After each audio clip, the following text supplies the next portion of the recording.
இல்ல அதாவது இல்ல அதான் பப்ளிக்கா சொல்றான் எல்லாரும் இவங்க. அந்த காலத்து பப்ளிக்கா கொண்டு மாதிரி போவாங்களாம். அதான் அந்த காலத்து மாதிரி சோஃபால வந்து காசை வச்சு தச்சு ஓகேவா சோஃபா ரெடி பண்ணி அமுச்சு விடுவாங்க. யோ நாடு எங்கேயோ போய் அதுவும் நீ எல்லாம் வந்து ஊழல் வந்து அந்த பண்ணிட்டு காலத்துல யார் பண்ணது ராகுல்? எனக்கு தெரியல, ராகுல் சொல்லுங்க. bro, அந்த காலத்துல யார் பண்ணது? எது அந்த காலத்துல யாரோ பண்ணாங்கன்னு சொல்றீங்களே, யார் யாரு அந்த மாதிரி யாரு பண்ணது? அதுவா யாரு நம்ம நம்ம வேற நம்ம யாரு? நம்ம இவருதான் கட்டுமரம் தான். கருணாநிதி தான். அப்படியா? அப்ப அது உண்மையா நடந்ததா அது? அது மாதிரி ஆமா சோஃபால அமைச்சிருப்பாரு. அப்புறமாட்டு வந்து இன்னும் வந்து பாத்தீங்கன்னா எப்படி எப்படியெல்லாம் பண்ண அமைச்சிருக்காரு அவர் நம்மளுக்கு தெரியாது, அதனால தளபதிக்கும் தெரியல பாவம். இவங்களுக்கு அது எக்ஸ்பீரியன்ஸ் போல இருக்கு, அதனால தான் சொல்றேன். அதான் அவர் சொல்லுவாரு, எக்ஸ்பீரியன்ஸ் நாங்க இதெல்லாம் தெரிஞ்சுக்க வேணாம்னு நினைக்கிறோம்னா அதுல ஒரு பெரிய லிஸ்ட் சொல்லுவாரு. இதெல்லாம் எங்களுக்கு அவர் நினைச்சிருப்பாரு. இது வந்து 1993 நம்ம அமைச்சதாச்சே, என்ன 1992 இந்த மாதிரி வந்து பேசிட்டு இருப்பேங்க. ஓ அப்ப அதுதானா இது, அது இருக்குமா இது இருக்குமான்னு. சோ அப்ப சோஃபா ராகுல் bro, மாடலுக்கும் சொல்லிட்டாரு. ரெண்டாவது வந்து பாத்தீங்கன்னா அந்த அவதூறுக்கு நாங்க தான் அமுச்சு வச்சேன்னு அதுக்கும் பதில் சொல்லிட்டாரு. எல்லாம் வந்து அந்த அப்பாவை காணும், அந்த அப்பாவுக்கு தான் வந்து பதில் இதுல கொடுத்துட்டே ஏன் இருக்காரு. குளத்தூர்காரருக்கு உள்ள கூட்டு வந்தாரு? இல்ல அதுதான் விஷயம். கான்செப்ட் நல்லா புரிஞ்சுக்கணும். அதாவது உன்னால வந்து ஒரு சிஎம் ஒரு அப்பா அவரையே ஜெயிச்சு உங்க கட்சியால கொண்டு வந்து உட்கார வைக்க முடியல, புரியுதா? நீ என்ன கேள்வி கேக்குறியான்ற அதோடைய அர்த்தம் இவ்வளவுதான், சிம்பிள். நீங்க நல்லா பாருங்க. ஒரு குட்டி ஸ்டோரி சொல்லட்டுமான்னு ஸ்டார்ட் பண்றாரு. ஸ்டார்ட் பண்ண கதை முடிஞ்சிருச்சு, கரெக்டா? அந்த கதையில ஏதாவது மாரல் பாத்தீங்களா? நம்ம புரிஞ்சுக்கிறோம். அந்த கதையை அவர் கம்ப்ளீட்டே பண்ணல. சிம்பிளா ஒரு பையன் ஒரு வயசானவர் வந்து தேடிட்டு இருந்தாரு, வெயில்ல அப்படி கையை வச்சு இப்படி பாத்துக்கிட்டு இருந்தாரு. என்ன என்ன ஏன்னு கேட்டதுக்கு இந்த மாதிரி இல்லப்பா உங்க அப்பாவை காணோம், அவ்வளவுதான் நிறுத்திட்டாரு. இல்ல அப்போ சைகையை இது தான் கதை சொன்னேன். கிடையாது. குளத்தூர்காரரை உள்ள இழுத்துட்டு வந்தாருன்னு சொல்லிட்டு நான் சைகையை சொன்னேன். இல்ல இல்ல அது ஓகே. இது வந்து எதுக்குன்னா இது அந்த செய்கை எதுக்காக அப்படின்னா அந்த கூட்டணி கட்சிக்கு தான். ஒரு காங்கிரஸ்க்கு நீங்க பேசிட்ட நான் அது பாருங்க முடிச்சிட்டேன் அப்படின்னீங்க, மொத்தத்தையும் முடிச்சு மினிஸ்டர் அவர் மினிஸ்ட்ரி கொடுத்து விட்டு வச்சிட்டாரு. அவர் பக்காவா வச்சிருக்காரு. இப்படிதான் இருக்கணும் இல்ல அப்படிங்கிறது. ராகுல், நேத்தெல்லாம் பாட்டு பாடுன்னு கேட்ட, இன்னைக்கு கை தூக்கினுக்கிற ஒரு பாட்டு பண்ணலான்ட்டு. இல்ல பாட்டுலாம் வேண்டாம் சந்தோஷ் bro, வேண்டாம் பாட்டு கடுப்பு. இல்ல குஜிலி மஸ்து பண்ண போறான்னு நினைக்கிறேன். டிஎம்கே ஒப்பாரி வைக்கிறதா இன்னைக்கு நம்மளுக்கு. ஒரு நிமிஷம் சந்தோஷ் ப்ரோ, அந்த நீ ஆனா சாங் பாடியே தீரணும். ஒண்ணே இல்ல பாடலாம். யோ இருங்க யோ முடிச்சுக்க. நான் பேசும்போது தான் எல்லாரும் குறுக்க வரீங்க, புரட்சி பண்ணுவீங்க. ஸோ என்னன்னா ஒன்னே ஒரு விஷயம் மட்டும், இதுக்கப்புறம் அவனுங்க வாயிலையும் சரி சட்டசபையிலையும் சரி சட்டையிலையும் சரி வாயை தொடங்க சிஎம் சாருங்கிற வாசகம் மட்டும் வரவே வராது ஒண்ணு, சரியா? இதுக்கப்புறம் அவனுங்க வந்து ஐயோ இந்த நம்ம என்னவோ நினைச்சோம், தனியா மேடை போட்டு முதல்ல என்ன சொன்னானுங்க, இவரெல்லாம் பேசுவாரா, அரசியெல்லாம் செட் ஆகுமா, இவரு வந்து இவர் பேசினாலே காது கொண்டு போய் அவர் வாங்கிட்டு வச்சதே கேட்கும்னானுங்க. அதுக்கப்புறமாட்டு வந்து அரசியல்லாம் பேச முடியுமா அப்படின்னாங்க.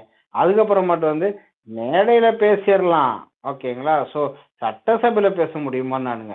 இப்போ சட்டசபையில பேசணும்னா எங்கதான் பேசணும், எல்லாமே பிரஸ் மீட்ல பேசுன்னு கதறிட்டு இருக்கிறான். அது கூடிய சீக்கிரம் பேசுவாரு, உன்னோட ஆசை நிறைவேற முடிச்சு விட்டுருவாரு. ராகுல் ப்ரோ, அதுல அவரு உதயண்ணா வந்து ஒரு ட்வீட் போட்டிருக்காரு, அதை பாத்தீங்களா இல்லையா? ஆமா அண்ணன் ஸ்கிரிப்ட பார்த்து படிச்சாராமா நேத்துக்கு. வழக்கம் போல அவரு என்ன பண்ணாரு? வழக்கம் போல கேக்குறோ. நேத்தி வந்துட்டு ஒரு நிமிஷம் நேத்தி வந்துட்டு ராஜ்மோகன் சொன்னார்ல, அதுல ஒண்ணும் இல்ல கீழே போட்டுருங்க. அதே மாதிரிதான் இந்த ட்வீட்டும், அதுல ஒண்ணு தூக்கி போட்டுருங்க. ஆமா நின்று பதில் சொல். நீ ஒரு எதிர்கட்சியோட தலைவர், ரெண்டே விஷயம்தான். அங்க இருந்து ஒரு குரல் வருது, எதிர்கட்சி தலைவர் நீங்க சொல்லி நீங்க தான் அடக்கணும், பின்னாடி இருக்கிறவங்க கத்திக்கிட்டு இருக்காங்க அடக்குங்கன்றாங்க. அடக்கிறதுக்கு துப்பு இருக்கணும், இல்ல அமைதியா இரு, நீ அந்த இடத்துல எந்திச்சு நீ சொல்லணும். எதுவுமே இல்லை. அன்னைக்கு பாருங்க எங்க மினிஸ்டர் ராஜ்மோகன் வந்து சொன்னாரு, அவருடைய கண் அசைவுக்கு தான் வெயிட் பண்றோம். அப்படின்னா என்ன அர்த்தம்? பேசுன்றது கூட அவர் சொன்னாதான் நான் பேசுவேன், இல்லை நான் பேச மாட்டேன்.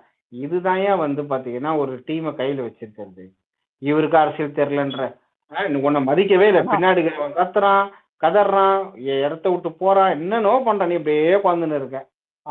ராகுல் ப்ரோ, இவங்க ட்ரிகர் ஆகி வெளிநடப்பு பண்ணதுக்கு மெயினே என்னன்னா, இதுக்கு முன்னாடி பண்ணவங்களையும் நான் விடமாட்டேன்னு சொன்ன உடனே இவங்க என்ன விட்டா போதும். கரெக்ட்.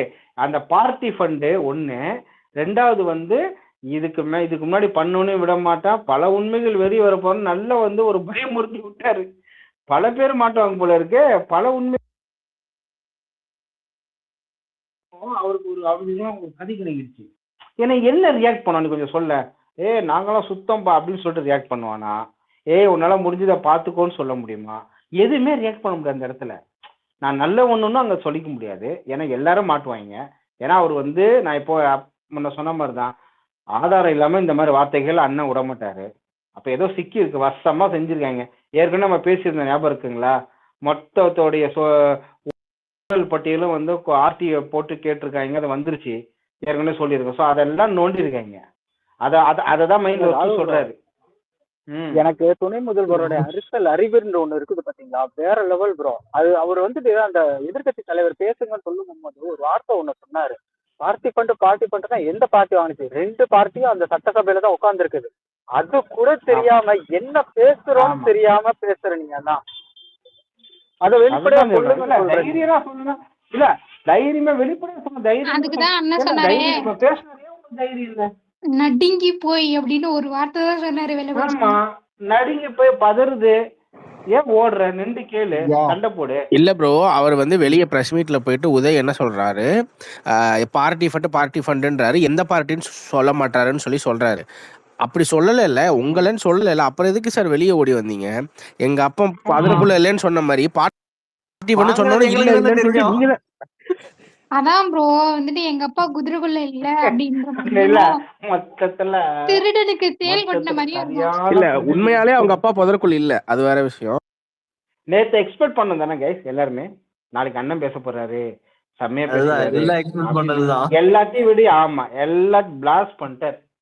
நம்ம நினைச்சதை விட நல்ல சந்தோஷப்படுத்தி வேற லெவல்ல கொண்டு போய் நிறுத்தி ஒரு சட்டசபையில.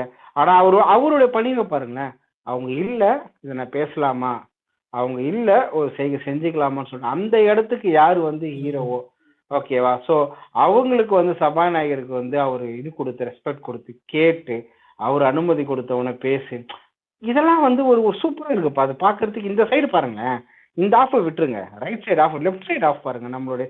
அதில் அப்படியே கிளியரா அவங்க சொல்றது, ஸ்டெப் பை ஸ்டெப்பா பேச வேண்டிய இடத்துல மட்டும் பேசுறது, உட்கார சொன்னா உட்காந்துடுறது, பர்ஃபெக்டா ஒரு யூனிஃபார்ம் தான் இருக்கு. இந்த சைடு பார்த்தா கச்சடாவா இருக்கு. உட்காந்து என்னடா பேசிட்டு சட்டை கிழிச்சிங்கன்னு, எனக்கு தெரிஞ்ச டிஷர்ட் கிழிச்சுன்னு ஒருத்தர் வெளியே வரப்போறாரு. அதுல மட்டும்தான் டிஎம்கே 2.0 நடக்க போகுது.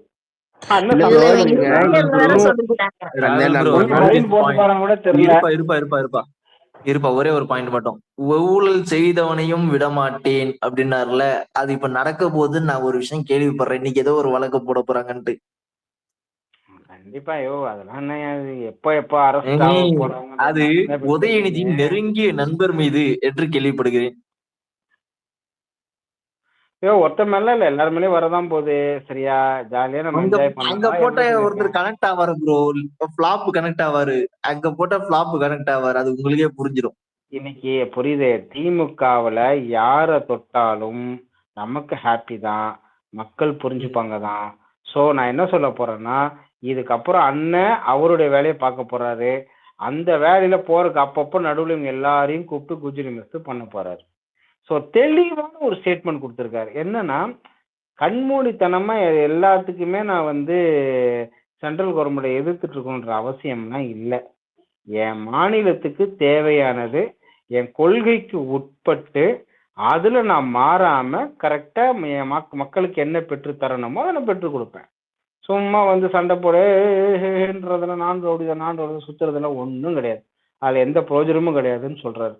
அவருடைய பார்வையை பாருங்க, விஷன் பாருங்க எந்த அளவுக்கு இருக்கு. நான் எதுவுமே விட்டு கொடுக்க மாட்டேன், என்னோட மாநில கொள்கையும் விட்டு கொடுக்க மாட்டேன். ரெண்டாவது வந்து எங்க கட்சியோட கொள்கையும் மீறி நான் எதுவும் பண்ணிட மாட்டேன். அங்கேயும் சொல்லிக்கிறாரு கூட்டணி கட்சிக்கிட்டையும், நீங்க பயப்பட வேண்டாம், இது வந்து சோசியல் செக்குலர் உடைய கட்சிஸ் தான், நீங்க தாராளமா நம்ம வந்து இதன்படிதான் இருக்க போறோன்றதையும் அங்கேயும் வந்து பதிவு பண்ணிக்கிறாரு. ஓகே, சும்மா இவர் என்ன நான் அதான் சொல்றேனே, கட்டமைக்கிறாங்க மக்களே. 1 மாசம் 30 நாளா சேர்ந்து ஒரு விஷயத்த கட்டமைக்கிறாங்க எதிர்கட்சி. அது இது ஒரே நாள் வராரு, முடிச்சு விட்டு போய்கிட்டே இருக்காரு. இதுதான் நடக்குது. நீங்க பாருங்க, இப்ப எவனாவது அதை தூக்கிட்டு வரும், சோஃபா மாடல் தூக்கின்னு வருவானா? எவனாவது வந்து பாத்தீங்கன்னா இந்த குதிரை பேரத்தை தூக்கின்னு வருவானா? எவனாவது வந்து பாத்தீங்கன்னா இப்போ இருக்கக்கூடிய அந்த நாங்க தான் அமிச்சோம் எதையுமே தூக்கின்னு வர முடியாது. ஊழல், அப்புறம் வந்து இது சரியில்லை அது சரியானா தூக்கின்னு வருவானா? ஒரே வார்த்தை, போதை கல்ச்சரு, போலீஸ், ஓகேவா? ஸோ யாருக்கு காவல்துறை யாருக்கிட்ட இருக்கு? ஓகே, இதுக்கு முன்னாடி என்ன பண்ணீங்க? அப்ப என்ன நினைச்சு ஏன் நீங்க தடுக்கலன்னு ஒரு கேள்விதான் கேட்டார். உங்க கையில இருந்ததுல 5 வருஷமா இருந்தீங்கல்ல, ஏன் தடுக்கலன்னு கேட்டா பதில் இருக்காது. ஓகே, நீ அதுக்கு பதில் சொல்லு. 5 வருஷத்துல உன்னால ஏன் தடுக்க முடியலன்னு பதில் சொன்னா உனக்கே பதில் இருக்கு. 30 நாள்ல அதை உடனே தடுக்க முடியாது அப்படிங்கிற பதில் அதுலயே இருக்கும். அதைத்தான் அவர் கேட்க வர்றாரு. ஒரு கேள்வி கேட்டா நீ பதில் சொல்லு. பிராணி இருந்தா எஞ்சி வெளியே ஓடிக்கிட்டு இருக்க. ஸோ ஆக மொத்தத்துல ஓகேங்களா, எனக்கு தெரிஞ்சு இது சப்பையாயிடுச்சுங்க. இதுக்கப்புறம் அந்த உதயநிதி பேசுவாப்பில்லன்றதுலாம் எனக்கு ஒரு இதுக்கப்புறம் வரக்கூடிய சட்டசபை எப்போ கூடுதோ தெரில, அதெல்லாம் நம்பிக்கை இல்லை. ஆனா அண்ணன் வந்து இன்னைக்கு ஒரு பிளாஸ்ட் பண்ணிட்டாரு. நான் எக்ஸ்பெக்ட் பண்ணல. நிறைய விஷயங்கள் வந்து வேற லெவல்ல இறக்கி விட்டுருக்காரு. ஸோ கதர்வானுங்க இன்னொரு ஒரு வாரத்துக்கு போகும்னு நினைக்கிறேன். நம்ம ஜாலியாக வந்து பாப்கார்ன் சாப்பிட்டு என்ஜாய் பண்ணலாம், அவ்வளோதான். தேங்க்யூ. வெண்ணிலா சிஸ்டர் பேசுங்க. எனக்கு ஒரே ஒரு கண்டனம் மட்டும், நீங்க வந்துட்டு அரசியல் நடத்துறீங்க, ஓகே, நீங்க வந்து அரசியல் ரீதியா பெண்களுக்கு பாதுகாப்பு இல்லைன்னு கேக்குறீங்க. சோ அது கூட ஒரு விதத்துல ஏத்துப்போம். சரி, இன்னும் கொஞ்சம் நம்ம வந்துட்டு ஹார்ட் ஒர்க் பண்ணணும் போல இருக்கு, இன்னும் கொஞ்சம் வந்துட்டு அந்த பெண்களுக்கான வந்துட்டு இன்னும் அந்த படையை விரிவாக்கம் பண்றதோ இல்ல வந்துட்டு அதை இன்னும் எப்படி பண்றதோ அதெல்லாம் பண்றது கூட ஓகே. சரி, கரண்ட் சில இடத்துல போறீங்கன்னும் போது சோ அங்க ஏதோ பிரச்சனை இருக்கு, அதை மாத்துறதுக்கு இந்த மாதிரி வந்துட்டு அதை கூட வந்து நீங்க விமர்சனம் நிறைய வந்து விமர்சனங்கள் வைக்கிறீங்க. அதெல்லாம் வந்துட்டு சரி செய்யறதுக்கு வந்து நீங்க வைக்க அது சரி அது வந்து சிறது வந்து தப்பான தவறுதலா வந்துட்டு இப்போ விவசாயிகளை நீங்க தூண்டி விடுறது, இந்த மாதிரி நிறைய விஷயங்கள் பண்றீங்க. இருந்தாலும் ஓகே, அது வந்து ஏதோ ஒரு மக்கள் விதத்துக்கு நல்லது அப்படின்றதுக்காக அதை வந்து எவ்வளவு மாற்ற முயற்சி பண்றோமோ அது வந்து அந்த துறை சார்ந்த அமைச்சர்களோ நாங்களும் அதை பண்ணிட்டு இருக்கோம். இதெல்லாம் ஓகே. நீங்க அரசியல் ரீதியா வந்து எதிர்கட்சினா இந்த எதிர்கருத்து தான் வைப்பாங்க, அதை அக்செப்ட் பண்ணிக்கிறோம். ஆனா இன்னைக்கு வந்துட்டு உதயநிதி இருக்கிற ட்விட்டர்ல வந்து எதுக்கு நீ வந்து குடும்பத்தை பத்தி பர்சனலான விஷயத்த வந்து எதுக்கு நீ வந்து போடுற? உனக்கு என்ன அருகதை இருக்கு? உன் குடும்பத்தை பத்தி எங்களுக்கு பேச தெரியாதா? நான்லாம் இது வரைக்கும் வந்துட்டு நான் பேசணும். இத வந்துட்டு அவன் ட்ரிகர் பண்ணணும்னு தான் அந்த நாய் போட்டுருக்கு. இருக்கட்டும், நான் அவங்களை அசிங்கமா பேசல. ஏன் தளபதியை பத்தி பேசுறதுக்கு அவங்க தகுதியில, அதுக்கு நான் அதை வந்து கண்டனம் கண்டிப்பா தெரிவிச்சுதான் ஆகணும். என்னால அதை அக்செப்ட் பண்ண முடியாது. உங்க தாத்தாக்கும் ஒரு என்ன ஃபேமிலி இருக்கு, உங்க அப்பா பத்தி என்ன விமர்சனம் வந்திருக்கு, உனக்கு என்ன விமர்சனம்? அதுவும் இப்ப கொஞ்ச நாளுக்கு இல்ல பால்டைன் எதிர்கட்சி தலைவர் வந்து ஏன் அதை மாதிரி சொல்றாங்க? இல்ல ஒரு ரேஸ் வச்சீங்க, இதெல்லாம் ஏன் வச்சீங்க? எதுக்கு அடிக்கடி துபாய் போறீங்க? எதுக்கு வந்து இன்ஸ்டால வந்துட்டு ரீட்வீட் பண்ணீங்கன்ட்டு நான் அதெல்லாம் பேரெல்லாம் நான் எதுவும் மென்ஷன், உங்களை மாதிரி கீழ்த்தரமா நான் பேரெல்லாம் மென்ஷன் பண்ணல. இத்தனை விமர்சனங்களுக்கு உங்களுக்கு இருக்கு, எங்களுக்கும் அதை வந்து அந்த விமர்சனம் வந்து எடுத்து வைக்க முடியும். எல்லா குடும்பத்திலயும் எல்லா பிரச்சனைகள் இருக்கு. அதை வந்துட்டு நீ வந்து ஒரு அரசியல் காழ்ப்புணர்ச்சிக்காக நீ கேவலமா மக்களுடைய பணத்தை வந்து ஃபார்ட்டி பண்டுன்னு சொல்லிட்டு திருடி இவ்வளவு சொத்துக்களை சேர்த்து வச்சது, அதை ஒரு கேள்வி கேட்டாருன்னு நீ வந்து அவங்க குடும்பத்தையும் அவங்க மனைவியும் வந்துட்டு இந்த மாதிரி வந்து உன் ட்விட்ல போடுறதுக்கு உனக்கு என்ன அருகதை இருக்கு, என்ன தகுதி இருக்கு? இல்ல உங்க குடும்பத்துக்கு அது ஏதாவது இருக்கா? எங்க தளபதியை பத்தி நீ பேசுறதுக்கு உனக்கு இல்லை. அது அவங்களுடைய குடும்ப பிரச்சனை. கோர்ட்ல வந்து ஒரு நாளைக்கு கோர்ட்ல வந்து 10,000 20,000 ஏன் லட்சக்கணக்கான, இந்தியால வந்து லட்சக்கணக்கான கேஸ்கள் போயிட்டு இருக்கு. அதெல்லாம் எடுத்து வச்சு நீ பேசுவியா? அவங்க பர்சனல் யாராவது ஒருத்தர் யாராவது வீட்டு பர்சனல் விஷயத்த போய் நீ கேட்டிருப்பாங்களா? விட்டுருவாங்களா? ஏன் இது நீ எதுக்கு வந்து தலையிடுற நீ அப்படின்னு கேட்பாங்க. எப்படி வந்து ஒரு முதலமைச்சரை வந்து நீ 1000 விமர்சனம் பண்ணி எங்க தளபதியை பத்தி நீ அவங்கள வந்து அவங்க இது வந்துட்டு கேஸ் இருக்கோ எது இருக்கோ அதை பத்தியே நீ ட்விட்டு போடுற? அரசியல் ரீதியா விமர்சனம் பேசுற. இது வந்து உனக்கு எதிர்கட்சியா கூட உங்க அப்பாவுக்கு எப்படி உன் குளத்தூர் விட்டு இது பண்ணாவும் உனக்கு எதிர்கட்சியா இருக்க கூட தகுதி கிடையாது. இனிமே வந்து நீ என்ன வேணா அரசியல் ரீதியா எங்களை வந்து இது பண்ண, அவர் வந்து பர்சனலா வந்து நீ பேசுனீங்கன்னா தமிழ்நாட்டு மக்கள் உன்னை சும்மா விட மாட்டாங்க. நிஜமா எனக்கு அவ்வளவு கோவம் வருதா அந்த ட்விட்டு. நீ ஒண்ணுத்துக்குமே உதவாநிதின்றாங்க பாரு, அது உண்மைதான். நீ அரசியல் செயலியே லாக்கியே கிடையாது. இதை நான் சொல்லிக்கிறேன். கடுமையான கண்டனம் மட்டும் நான் சொல்லிக்கிறேன். சொல்லுங்க. இல்ல வெண்ணிலா சிஸ்டர், இவ்வளவு இல்ல நான் கொஞ்சம் பேசிதான் ஆகணும். இதெல்லாம் ரொம்ப ஓவரு. வரேன். இல்ல இவ்வளவு பேசுறானுங்களே, இந்த இவன் மேலே பல அக்யூசேஷன் இருக்கு, 1 2 கிடையாது. மாசு சென்னை மேயரா இருந்த காலத்துல சவேரா ஹோட்டல்ல போய் பார்க் பண்ணிட்டு செக்யூரிட்டியை சுட்டுட்டு அந்த கேஸ் க்ளோஸ் பண்ண வரலாறு இருக்குது. பேசுவோமா அதை? இல்ல பார்க் ஹோட்டல்ல பார்க்கிங் விடலன்னு சொல்லிட்டு பார்க் ஹோட்டல் சோவர் காம்பவுண்ட் அடிச்சிங்களே, இந்த வரலாற பேசுவோமா? பல வரலாறு இருக்கு, 1 2 கிடையாது. ட்ரிபிள் என்னன்றது இன்னும் இருக்குது, அதெல்லாம் மறக்கல, எவனும் மறக்கல. அப்புறம் பல விஷயங்கள் இருக்குது, எடுத்து பேசுவோமா? லாயலா கழிட்டு துபாய் லூட்டி வரேன்னு பேசுவோமா? அவ்வளவு பஞ்சாயத்து வச்சிருக்கு. நீ அடுத்தவங்களை குடும்பத்தை விமர்சனம் பண்றியா? நீ இல்ல குயின் மேரிஸ்ட் கோட்டை ஏண்டா வெறின்னு பேசுவோமா? அவ்வளவு இருக்குது. இவனோட ஒண்ணு இவனோட ரெண்டு இருக்குது அப்பன் உங்க வரலாறு. இவனோட நாசமா அப்பன் போன வரலாறு. இரியா நான் இருக்கிற ஆதங்கத்தை கொட்டா முட மாட்டேன். கொஞ்ச நேரம் சும்மா இரு. சரியா? உங்க தாத்தா புத்தி அப்படியே உனக்கு வந்திருக்குதா? வான்கோழி வெள்ளிக்கிழமை வாலிபி வருதுன்னு எழுதுறதுக்கு, சூடு சோரணம் எல்லாம் உனக்கு பேசுறதுக்கு. அப்படின்னா உங்களுக்கு பிரச்சனை. மக்கள் பணத்தை கொள்ளையடிச்சிருக்காருன்னு பேசுனது உங்களுக்கு அவ்வளவு எரியுதுன்னா அப்புறம் எதுக்கு நீ இருக்கிற? போயிடு. உங்க சொந்த ஊரான உங்களுக்கே ஓடி போயிடுங்க. எவன் உங்களை இங்க வந்து எங்களை காப்பாத்துன்னு உங்களை எவனா கெஞ்சணுமா? உங்களுக்கு மக்கள் பிரச்சனை, மக்களுக்கு கொள்ளையடிச்சு வச்சிருக்க, சுரண்டி வச்சிருக்கீங்க அப்படின்னு கேட்கும்போது உனக்கு எரியுது, எங்கேயோ எரியுது, நான் கிளம்புறேன் வெளிநடப்பு செய்யறேன்னு வெளிநடப்பு செஞ்சேன்னா அதுக்கு நான் வெளில வந்து ட்விட்ல இப்படிதான் குடும்பத்தை தாக்கி பேசுவேன் அப்படின்னும் போது இருக்காது. தமிழ்நாட்டுல இருக்காது. போயிடு. உங்களுக்கு உங்க சொந்த ஊர் உங்களுக்கே ஓடி போயிடு. உன்னையெல்லாம் எவன் இங்க வந்து கெஞ்சில காலில் புடிச்சுக்கிட்டு இருன்னு சொல்லிட்டு. நான் ரொம்ப ஓப்பனாக சொல்லிடுறேன். நல்ல அப்பனுக்கு பிறந்திருந்தா இந்த மாதிரி பேச மாட்டான். வேணாம் அவ்வளவு தூரம் எல்லாம் போன இல்ல அவ்வளவு ப்ரோ, தூரம் எல்லாம் நீங்க போன வந்துட்டு ஓரளவுக்கு தான். இது வேண்டாம், இது ட்ரிகர் ரூபா ஆக ஒரு நிமிஷம், வேண்டாம்னு ரூபா ஒரு நான் நிமிஷம். இல்ல ரூபா என்னது இவங்க பேசுறப்ப நம்ம ட்ரிகர் பண்ணாமல இருக்கிறது. சாரி, நான் தான் மியூட்ல போட்டேன். இவ்வளவு நேரம் ஒரு ஹோஸ்ட் நாங்க கெஞ்சிட்டு இருக்கிறேன். ஐயா பேசட்டும், பேசுறேன்ட்டு ஏன் விட மாட்டேங்கிறீங்க? வெயிட் பண்ணுங்க சொல்றேன். இவனோட அப்பா MK ஸ்டாலின் அவரே அவரோட வாயால ஒத்துக்கிட்டாரு. அவர் சொன்னதான், ஒத்துக்கிட்டதில்ல. ஒரு காலேஜ் பொண்ணுங்களை விட மாட்டாராமா அவரு. அப்படியே இறங்கி சைட் அடிச்சுட்டு இருப்பானாமா. டேய் நான் சொல்லலடா, இது தேவையான இதா டாபிக்கான்னு கேட்டா அவன் தேவையில்லாம ஒரு ட்விட் போட்ட மாதிரி நான் இது தேவையில்லாத ஒரு டாபிக் தான். ஆனா இந்த வார்த்தை வந்தது அவனோட வாயில இருந்துதான். ஏதோ ஒரு கேஸ்ல உள்ள பொண்ணதான் சொன்னானே. அது பொண்ணை கையை பிடிச்சு இழுத்த கேஸ் அது. ஷா கமிஷன் ரிப்போர்ட் தெளிவா அறிக்கை கொடுத்திருக்கு. மிசா ஸ்டாலின் அவர்கள் மிசா காலத்தில் தான் கைது செய்யப்பட்டாரே தவிர கைது செய்யப்படவில்லை. இல்லடா இவனோட அப்பன்ல இருந்து இவனோட தாத்தன்ல இருந்து இன்னைக்கு உதயநிதி பால்டாயல் குடிச்ச உதயநிதி எல்லாருமே வந்து பொம்பளை பொறுக்கிய, சுத்த பொம்பளை பொறுக்கிய. ஏண்டா நயன்தாரா உன் படத்துல நடிக்கணும்னு சொல்லிட்டு அதுக்கே நீ பால்டாயல் குடிக்கிறன்னா உன்னோட மைண்ட்ல எவ்வளவு அசிங்கம் இருந்திருக்கும். ராத்திரி 2-2:30 மணிக்கு ஒரு ரீட்வீட் பண்ற. ஏன்னா அது சமூகத்துக்கு இம்பார்ட்டன்டான ஒரு ட்வீட். காஜி பயல்களா, ஒரு குடும்பத்துல என்ன நடக்கு என்ன ஏதுன்னு சொல்லி அவங்க பாத்துக்கடா. முதல்ல என்ன நடந்துச்சுன்னு அத குறிப்பிட்டு சொல்லுங்க. அப்ப என்ன நடந்துகிட்டு இருந்துச்சு, இவர் என்ன பண்ணிட்டு இருந்தாருன்னு. எது புரியல? சட்டம் ஒழுங்கு பிரச்சனை, பாலியல் தொல்லைங்க, பல விஷயங்கள் போயிட்டு இருந்துச்சு. தூய்மை மண்டல போராட்டம் போயிட்டு இருக்கு, அரசு ஊழியர்கள் போராட்டம் போயிட்டு இருக்கு. அந்த நேரத்துல ரீட்வீட் பண்றான். அந்த ராத்திரில எந்திரிச்சு. ஒரு நிமிஷம்டா நில்லுடா சாண்டி, நீ பேசும்போது குறுக்க விடலாம். நீ வெயிட் பண்ண, மூடிட்டு இரு கொஞ்சம். சரியா? இங்க சென்னையில மழை அந்த அளவு பெஞ்சு அந்த அளவுக்கு தண்ணி கெட்டி கிடக்குது. ஐஸ்வர்யா ராஜேஷ் அட்டாக் பண்ணி கேக்குற சொல்ற. ஏண்டா நாய இந்த அளவுக்கு, ஆமா இந்த அளவுக்கு தான் நீ இப்படி இருக்கிற. நீ தான் இன்னைக்கு வந்து பேசுற அடுத்தவங்க குடும்பத்தை போயிட்டு பேசுற. உனக்கு என்ன ரைட்ஸ் இருக்கு? ஃபர்ஸ்ட் ஆஃப் ஆல் உனக்கு நான் அதை சொல்லக்கூடாதுன்னு நினைச்சிட்டு இருக்கிறேன். நீயா உன்னோட தாத்தன் சொன்னதுதான். கனிமொழி பிறந்தது வந்து தயாளம்மாவுக்கு தெரியாது. சொன்னது யாரு? மனோரமா. கொடுத்தது யாரு? மனோரமா. ஏண்டா எச்சப்பயல்களா, கேடுகட்ட பொம்பளை பொறுக்கிகளா, இதெல்லாம் வந்து ஒரு பொண்ணால எப்படிடா தாங்க முடியும்? நீங்க தான் இன்னைக்கு வேற ஹோஸ்ட் ரிஃப்ரெஷ் ஆகுது, அவருக்கு கால் வருதுன்னு நினைக்கிறேன்.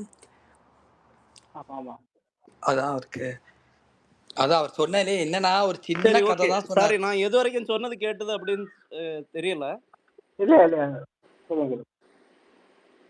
நீங்க ஒரு எச்ச அப்படின்னு ஒண்ணு சொன்னீங்க, அது வரைக்கும் கேட்டுச்சு. ஓகே, மனோரமா கதையெல்லாம் கேட்டிருக்கோம் இல்ல? கேட்டுச்சு. ஓகே. இந்த அளவுக்கு உள்ள ஒரு கேவலப்பட்ட நாய்ங்க இவனுங்க வந்து ஒரு குடும்பத்தை பற்றி பேசுறதுக்கு இவனுக்கு என்ன ரைட்ஸ் இருக்கு? ஃபர்ஸ்ட் ஆஃப் ஆல் ஒரு பொண்ணோட பாரு, ஒரு பொண்ணோட மனசு எந்த அளவு கஷ்டப்பட்டு இருக்கும்.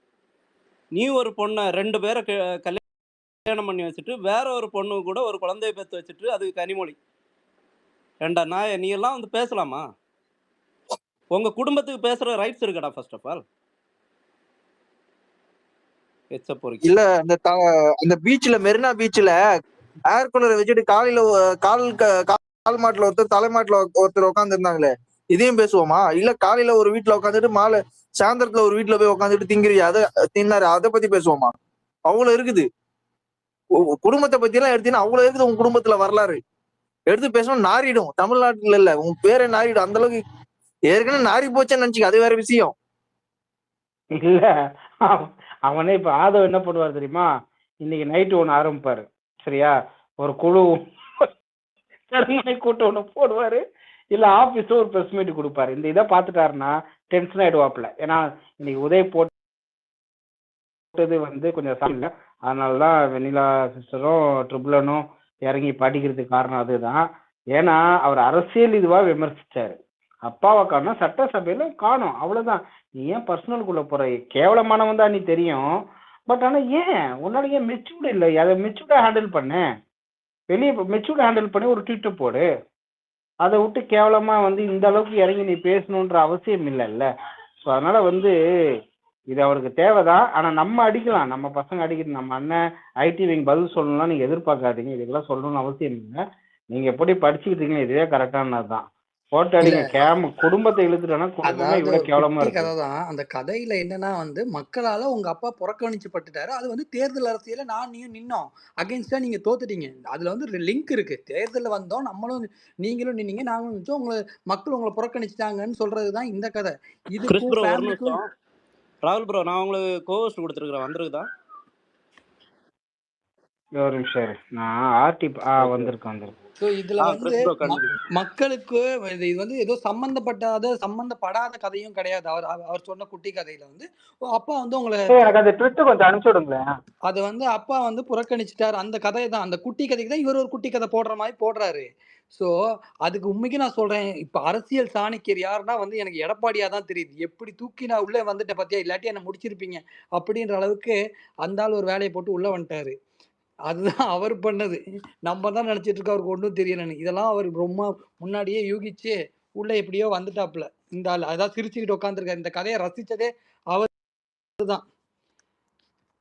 ரசிச்சு உட்காந்து அது பண்ணிக்கிட்டு இருக்காரு. பட் ஆனா இவங்க இன்னொன்னு இப்ப இவர் சொன்ன மாதிரி தான், ராகுல் ப்ரோ சொன்ன மாதிரி ஆதவ் என்ன பண்ணுவாருன்னா, அது ரொம்ப கஷ்டமான வேலை தான். ஒரு குழு அமைச்சு அவங்களுடைய ஃபேமிலி ட்ரீயை கொஞ்சம் வரைஞ்சிட்டு வாங்க யாராச்சும் அப்படின்னு சொன்னாருன்னு வச்சுக்கோங்க, எப்படியும் ஒரு 50 பேர் வேணும் அந்த ஃபேமிலி ட்ரீயை கஷ்டப்பட்டு வரைஞ்சிட்டு வர. யார் யார் என்னென்ன அப்படின்லாம் போட்டு ஒரு ட்ரீயை வரைஞ்சிட்டு வருவாங்களா, ஃபேமிலி ட்ரீ, இந்த பக்கம் அம்மா அப்பான்னு. அதை போட்டு வர்றதுக்கு நீங்க சொன்ன மாதிரி ஒரு 10 பேர் கொண்ட குழு இன்னைக்கு நைட்டு ஆதவ அர்ஜுனால பண்ணாதான் அதை ஒரு வாரத்திலேயாவது முடிக்க முடியும். அதெல்லாம் ஒரு முன்னாடி நாளைக்கே வீடியோல ஒரு இது வரும், கார்ட்டூன் வரும், இவங்க குடும்பத்தை பத்தி மொத்தமா. இல்ல இவங்க ஃபேமிலிய பத்தியே அடிக்கடி பேசுறாங்கல்ல. ஃபேமிலி நாங்க தான் குடும்பமா இருக்கோம், நாங்க தான் ஒற்றுமையா இருக்கோம், அப்படி இப்படிலாம் பேசுறாங்கல்ல. அப்ப இவங்க ஃபேமிலிய மட்டும் பார்த்துட்டு வீட்லயே இருக்க வேண்டியதுதானே? எதுக்கு அரசியல் கட்சி அப்படின்ட்டு மக்கள் ஆளணும், தமிழ்நாட்டை ஆளணும் அப்படிலாம் நினைக்கிறாங்க? அந்த குடும்பத்திலயும் கிஷோர் அக்கா ஒரு பிரிவு இருக்குது. நாங்க மட்டும்தான், எங்களுடைய சன்கள் எங்களுடைய மருமகள் மட்டும்தான் இந்த அரசியல் நிகழ்ச்சிகள்ல எல்லாத்தையும் முன்னெடுப்பாங்க. மருமகன் மட்டும்தான் வருவாங்க. அண்ணன் தம்பி எல்லாம் நாங்க ஓரம் கட்டுவோம். அண்ணன் செத்ததுக்கு கூட நாங்க போக மாட்டோம். ஃபேமிலி ஒத்துமையா இருக்கானா அடுத்த ஜெனரேஷன் வரணும்ல, உதயநிதி வரணும், அதனால ஒத்துமையா இருக்கணும். அடுத்தது இன்பநிதி வரணும், அதனால அவங்க ஒத்துமையா இருப்பாங்க. அதுக்காக ஒரு காரணத்துக்காக தான். அதுவும் மத்தவங்க கூட பிறந்தவங்க இல்ல வேற யாரும் அவங்கள தாண்டி அவங்க கட்சியில இருக்கிறவங்க மேல வரக்கூடாது. தாத்தா பையன் அவருக்கு பேரன் அடுத்து இன்னொரு கொள்ளு பேரன் அவங்க மட்டும் வருவோம். அவனால அவங்க வெளியில எவ்வளவு வேணா தப்பு செய்வாங்க, ஆனா அவங்க ஃபேமிலிக்குள்ள வச்சுவாங்க. ஏன்னா வச்சுக்கிட்டாதானே அவங்க வாரிசு அரசியல் வரணும்ல, அடுத்த வாரிசு அரசியல் வரணும்ல. அந்த மாதிரி இதுக்காக தான் அவங்க வாரிசு அரசியலே வளர்த்துட்டு வராங்க. இப்படி ஒரு கேவலமா ஃபேமிலியை வச்சுட்டு மத்தவங்க பத்தி ஃபேமிலி நாம இங்க அரசியல் வாரிசு அரசியலோ இல்ல சொந்தக்காரங்களுக்கான அரசியலோ நம்ம செய்ய போறது கிடையாது. அவருக்கு அவர் பிரச்சனை இருக்கு. எனக்கு இப்ப என்ன டவுட் வருதுன்னா, நீங்க எலெக்ஷனுக்கு முன்னாடி இந்த மாதிரிலாம் வேணுனே அந்த லீக் பண்ணது எல்லாம் நீங்க தான் பண்ணிருக்கீங்க. ஏன்னா ஒரு எதிர்கட்சி தலைவரா டெப்டி சிஎம்மா இருந்தவரு இன்னைக்கு எதிர்கட்சி தலைவரா இருக்க அவர் ட்விட்டு போடுறாருன்னா இத ஆரம்பம் அங்க தலைவர்ல இருந்து கீழே அடிமட்ட தொண்டனோட எண்ணங்கள் எல்லாருமே ஒரே எண்ணங்கள் இருக்கு. ஒரே கீழ்த்தரமான ஒரு அரசியல், கேவலமான ஒரு அரசியல் எல்லாருமே பண்றீங்க. ஆனா எங்க கட்சியில அப்படி கிடையாது. தளபதி வேற, நாங்க வேற, எங்க கட்சி அமைச்சர்கள் வேற, எல்லாரும் வேற வேறதான், சிந்தனைகள் வேற. ஆனா நேர்மையா உண்மையா இருப்போம், அவ்வளவுதான். வெண்ணிலா சிஸ்டர் எல்லாருக்கும் நீங்க அந்த ஆள் சொன்னதை கண்டனம் தெரிவிச்சதை விட அத பிரஸ் அண்ட் மீடியால இந்த நியூஸ் அவன் போட்டு வச்சிருக்கான் பாருங்க, அவன்லாம் அந்த எலும்பு துண்டுக்காரனுங்க. ஐயோ அவனுங்கள அதை விட கண்டிக்கிறேன் நான். அவனே இல்ல பிச்சைக்காரன். அடுத்தவங்க ஒய்ஃபு என்ன பண்றாங்க, அடுத்தவங்க ஒய்ஃப் யாரை தேடுறாங்க, அடுத்தவங்க ஒய்ஃப் இப்ப என்ன பண்ணிக்கிட்டு இருக்காங்கன்னு இதே பார்க்கற ஒரு காட்டமா தான் இருக்கும். பொம்பளை பொறுக்கி இல்ல உதயநிதி தான் என்னன்னா நான் பேசுவேன். நீங்க நல்லா பாருங்களேன், அவன் சண்டை போடணும்னாலும் நல்லா புரிஞ்சுக்கோங்க, ஒருத்தனுக்கு பதிலடி சொல்லணும்னாலும் அந்த பெண்களை இழுக்கிறான். சரிங்களா? இது தேவையா? நீ ஒன்னால அந்த மனுஷனை விமர்சிக்க முடியுதாடா? 40 நாள் ஆச்சு இல்ல, இவ்வளோன்னா உனக்கு ஒரு விஷயம் கிடைக்கலையா?